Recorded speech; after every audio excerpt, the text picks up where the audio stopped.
Welcome back. President Trump announced today he's restoring the ban on transgender individuals serving openly in the United States military. Before the break, we spoke to Republican Congresswoman Vicky Hartzler of Missouri. She's in favor of the ban, supports the president's decision. Let's get a different perspective from Congressman Scott Peters of California. He's on the Veterans Affairs Committee. Congressman, thanks very much for joining us.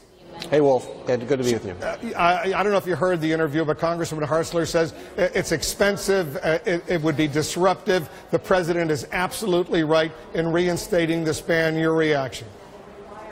I can't think of anything more backward than telling young American men and women who want to serve in our all-volunteer army that they can't help defend their country because of their gender identity. I just think it's wrong.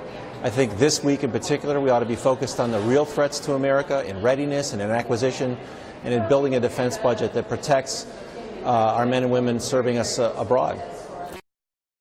A good understanding of what this decision by the president announced today on Twitter means for maybe the 6 or 7 or 8,000 transgender military personnel on active duty right now? Well, I think that's up in the air right now, and the department's been very clear on this. Back from 2015 and 2016, that people, the 5,000 or 6,000 or so transgender people serving in the Army, the military today, will get to continue to serve. And the tweet, by its nature, 140 characters, is fairly ambiguous on that. I think we want to clear that up, but we also want to let the Department of Defense finish its own study of what would happen to allow new enlistees to come in who are transgender. I think they're going to find the same thing that the department found in 2016 through a study by the RAND Corporation, that there's no impact on readiness, no impact on morale or cohesion, and virtually no cost.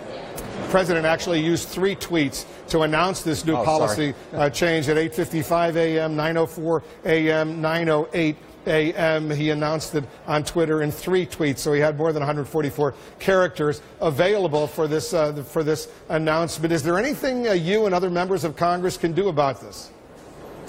Well, I filed an amendment today that the Rules Committee will consider when it starts meeting at 3 o'clock to prevent this kind of action. We actually had Ms. Hartzler's amendment on the floor when we approved the NDAA, the defense budget authorization.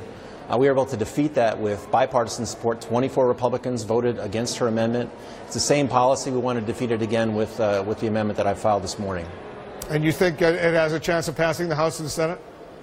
I expect those same 24 Republicans will be with us because they know that this is a distraction. We've got real issues. In my district has 7 military bases, including Marine Corps Air Station Miramar, where they're literally cannibalizing planes. They're taking parts out of some fighter jets to put them into other fighter jets to keep them flying. We need to provide the right material, the right acquisition, the right readiness for our troops. That's the discussion we should be having this week, not this awful sideshow that's discriminatory and wrong. Democratic Congressman Scott Peters of California.